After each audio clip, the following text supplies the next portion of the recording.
কোরআনের পক্ষে থেকে তৌহিদের কালেমা পড়ে আখিরাতটা শান্তিময় করতে চায়। এই জন্য ইমাম সাহেব এক মুহূর্ত দেরি করতে চায় না। আটটা ভরে দাও, তৌহিদের অমীয় কালেমা পড়ে দাও, মুসলমান হয়ে ঘরে ফিরে যাও।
একদম বড্ড মজা নিয়ে যায়।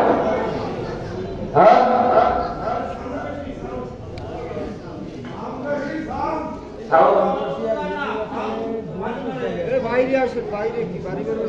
আপনি একটু বাইরে আসেন,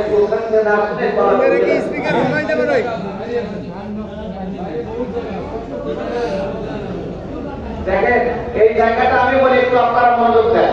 এই জায়গাটা মসজিদ হওয়ার কারণে একটু দিক তৈরি হচ্ছে, বাড়ি খাচ্ছে, এটা আমার বাড়ি খাচ্ছে। এই দিকে ঠিক আছে, আমার খোলা ময়দান তো, আপনি যদি ওই জায়গায় সাউন্ড ময়দান আমার ফোনটা তো ভেঙে দেবে। সারাদিনের না খাওয়া আপনারা না বলবে, কিন্তু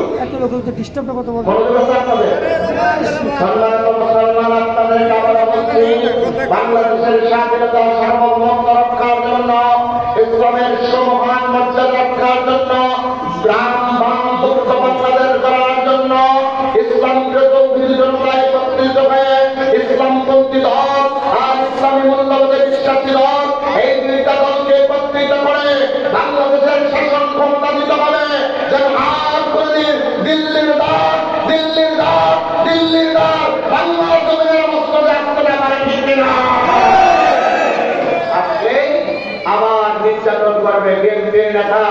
এই আজকে যেরকম ফোন করে পেটের ভিতরে চাকু ছড়া, এর ভিতরে পাথর ঢুকে দিয়ে সমুদ্রে নিক্ষেপ করেছে, আবারও করার সম্ভাবনা আছে। ঠিক কিনা?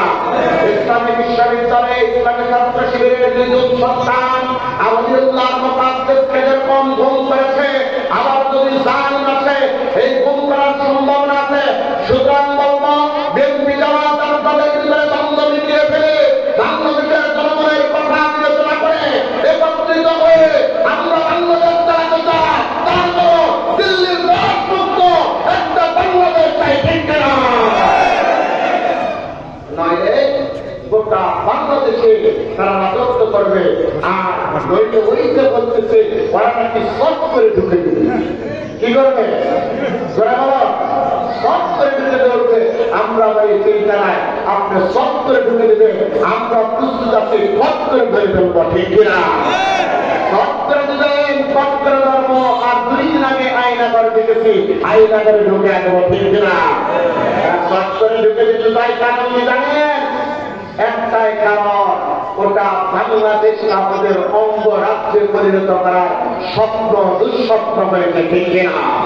আর তাহলে রাষ্ট্র ক্ষমতা বঞ্চিত হওয়ার পর তার মাথা আউলায় গেছে, এই জন্য বলতেছে সব করে ঢুকে পারবো। আমরা বলে আছে সব করে ঢুকবে, আমরা প্রস্তুত আছে সব করে ধরে ফেলবো। ঠিক কিনা? বহু আইবা বহু আইবা সেই দিন সব ক্ষমতা পাইবা না। ঠিক কিনা? বহু আইবা সেই দিন সব গতি পাইবা না। এই দিন আমার যাওয়ার কথা নয়, আমার কথা হলো আমাদের ঐক্যবদ্ধ হতে হবে, আল্লাহর কোরআনটা মেনে চলা লাগবে, ঠিক কিনা?